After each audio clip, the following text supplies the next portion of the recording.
Hey y'all, welcome back to my channel. Let's get straight into this get ready with me video. Today I will be curling this beautiful wig from the Mimi Luxury Hair Company, and I will also be doing my makeup. I'm going out tonight, so let's get into the video. So I started off doing my eyebrows. I did my eyebrows red. I started with the eyeshadow base, and I put red eyeshadow and then black. Disclaimer, I am on TikTok live during this whole video. So if you see me talking and moving my lips, yes, I am on TikTok live on my other phone. Just putting that out there. So I'm going to be using this red and this black from this Radioactive palette. I did not want this much black on my eyes. I wanted to take it off so bad, but I didn't have enough time to start over. Like I said, I was going out, places closed at a certain time, and I was already like super late anyway. So I put tape underneath the shadow, well, on the outer wing of my shadow, because I didn't have time again to clean everything up. So just putting the tape on and taking it off was much faster. So I used some Duo Lash Glue for the red glitter and just put it on the front part of my eyes. I just pressed it on with a flat brush. Now I'm using a retractable eyeliner just to smoke out my waterline, well, the lash line. Then I'm going to use a brush to smudge it out. I couldn't find my sharp liquid liner, so this just still did the thing. She's that girl. So then I'm going to pop on some lashes. The eye was really simple, really quick, really cute. I didn't have time to cut the crease and really get technical, because y'all know. So I don't squish my lashes. I don't squeeze them together because it takes off my lashes. So I just push it on the line and I lift it up, bending the lashes to get it formed to my eye, putting the middle on, and then the outer corner, and then the inner corner. And then I use a makeup brush to kind of lift it up a little bit so you can see the pattern a little bit more, so they're not straight down. So I'm just getting that done.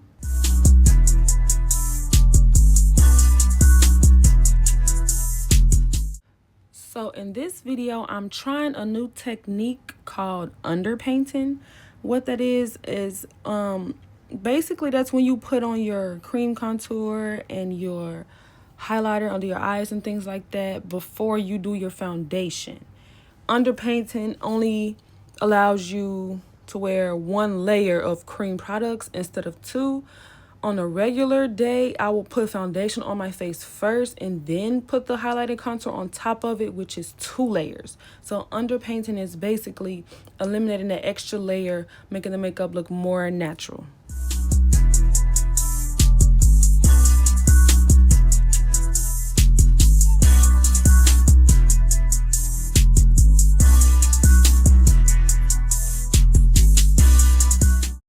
So now I'm going to put on so this is my foundation that's going underneath the contour. So the makeup that's in the middle of my face, that is my LA Girl Pro Concealer to brighten my face. The cream contour is from Black Opal.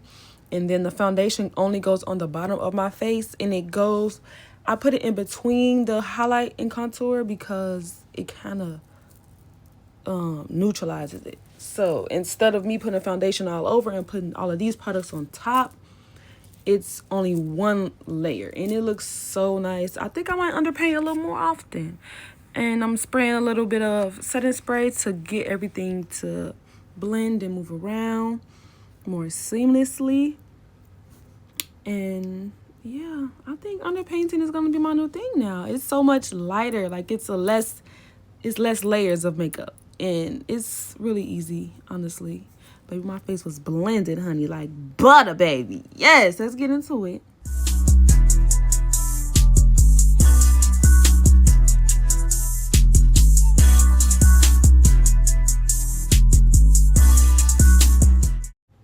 Like, come on. Do y'all see it? It looks so nice and so smooth. Yeah. At this point, I'm pretty much sold on this technique, for sure. I think I'm going to be using this technique more often. just blending everything with a brush. So I get this question a lot. I don't use beauty blenders anymore because think about it, sponges do what? They soak up things, products and liquids and things like that. I don't want my beauty blender to soak up all of my makeup because I'm using more product and wasting more product as well. So I like to use brushes, and they're easier to clean as well. They're more sanitary. And I'm just tapping. So when I do my liquid and cream makeup, any harsh lines, I'm tapping on top of the line. Like you see here, I'm tapping on top of the line just to blend it out.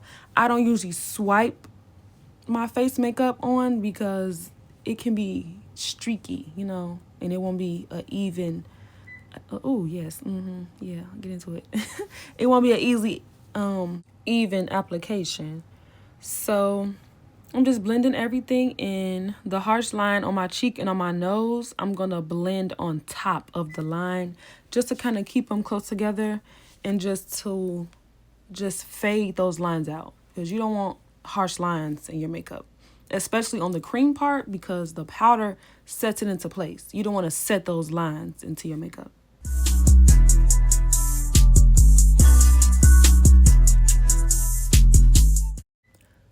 I use these triangle puffs to blend in directly under my eye. It just gets in there like the brush. Sometimes I'll use like a smaller makeup brush, but that kind of takes a little bit longer, and I was kind of in a crunch for time at this point. So yeah, ooh, yeah, she cute. That's when I know I'm feeling myself, when I get the sitting back and dancing and singing. Yeah, baby. So I'm blending that nose contour in, and then I'm going to blend it out with the puff, those harsh lines. You see the difference? I'm blending on top of the line to diffuse it and fade it out, fade it away.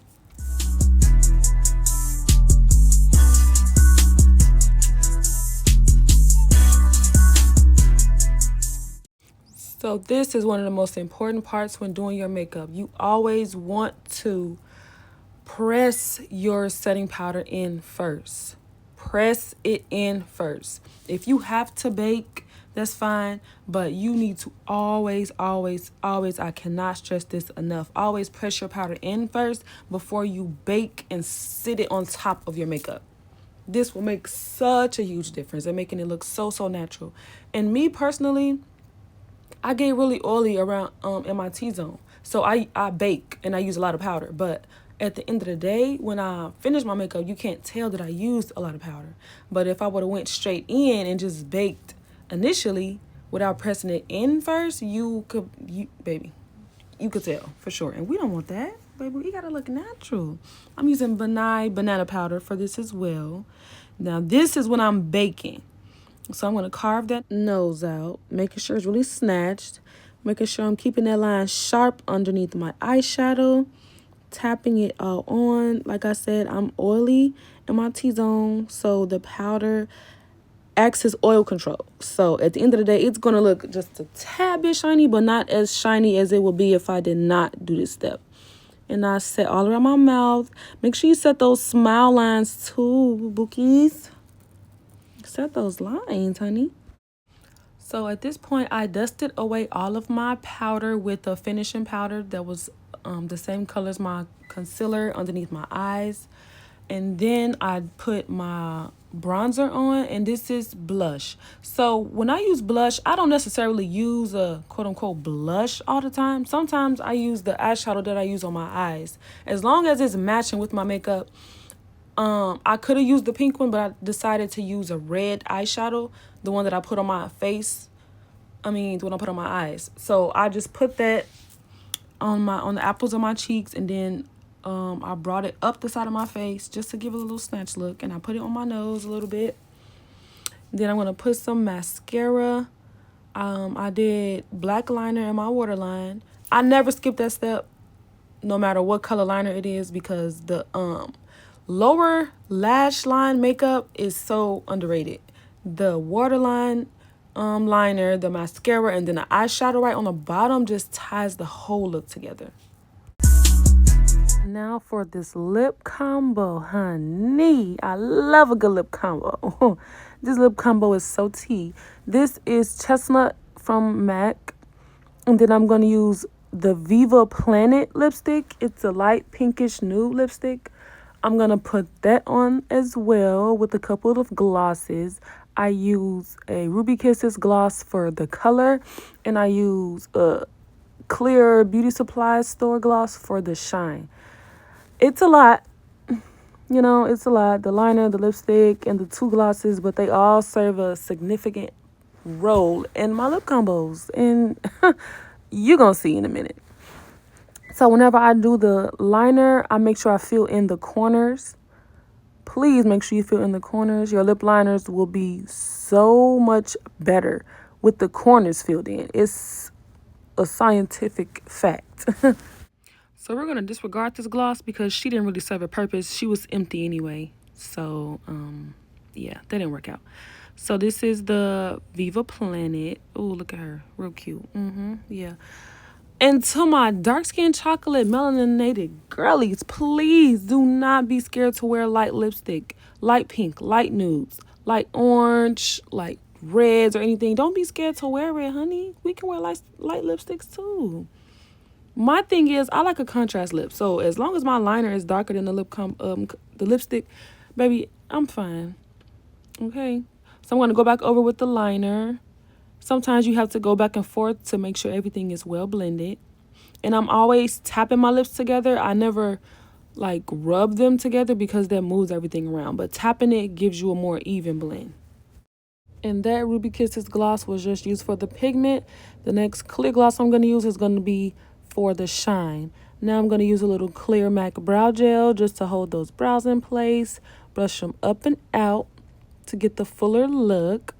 Now this is the gloss that I'm going to put on. I think it's Ruby Kisses. It has a minty feel to it. This is my favorite hair store gloss. It's so good. She does the job too, honey. I need that extra glass, that extra shine, honey. I'm going to use tissue to dab a little bit off because I kind went a little bit overboard. And now I'm taking my Diamond Bomb highlighter from Fenty. She gives really glittery, shiny.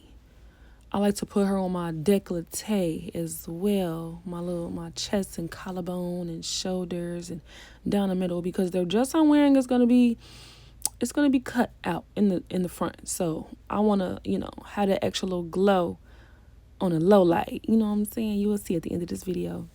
So I like to use Diamond Bomb first. Oh yes. Yep. Shine bright like a diamond. Yeah, get into it. I'm going in with my old darling highlighter from MAC. It's really, really golden. She's so cute. I use a smaller brush to highlight my nose, the tip of my nose and the bridge of my nose, the inner eye, under my eyebrows, my forehead, my chin, my cheekbones. You don't have to do all of those things, but I live for highlighter. I put so much highlighter on. I try not to, but it has to be popping, That's just me. You don't have to put on that much, but baby, you're going to see my highlighter from a mile away. That's one thing about me, honey. Do you hear me?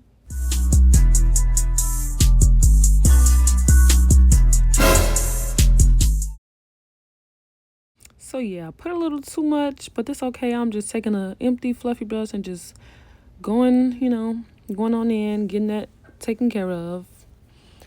A good chin highlight is my favorite, especially with matte lips. Oh man. Oh man. And do y'all see her? This old darling does the job every time. Every single time. And of course I'm going in, adding extra. So I'm just blending the harsh line between the highlighter and my eyeshadow. And then the makeup is done. Now I'm just curling my hair. I already pre-cut layers into it before I colored it. So I'm just recurling everything up. Get into it. Yes, yes, yes.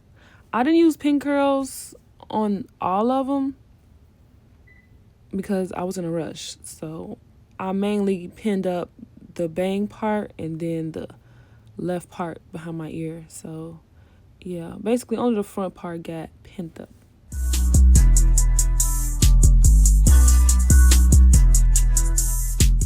So they were overhyping me on TikTok. Ah, yes. I live for a good colored wig and a good beat and a good curl and a good lip and a good lash. Yeah, so.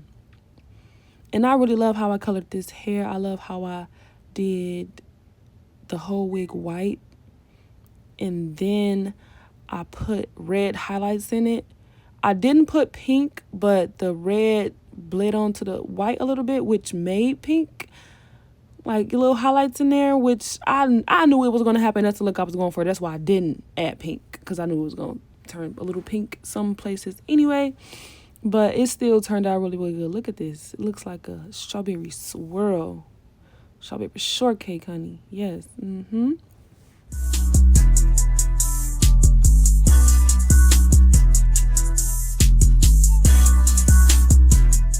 So I'm lightly finger detangling the curls just to separate them a little bit. I didn't want to comb them out because I don't want them to fall too much, because I did not pin curl them, so they weren't going to stay that long anyway. So finger detangling helped me keep the curls up a little longer than combing them out. And on each piece that I curled, I sprayed Sebastian hairspray just to tame it a little bit more. I don't want any holding spray on my curls because I don't want them to be hard.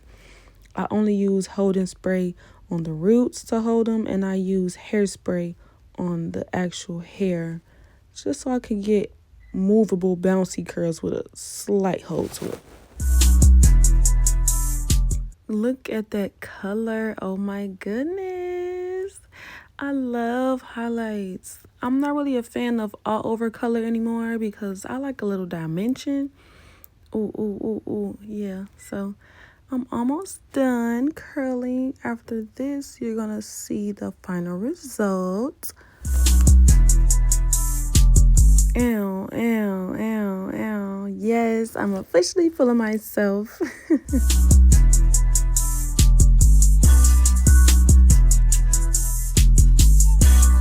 So I'm gathering my curls, giving them a last little spray all over. And this is the finished product.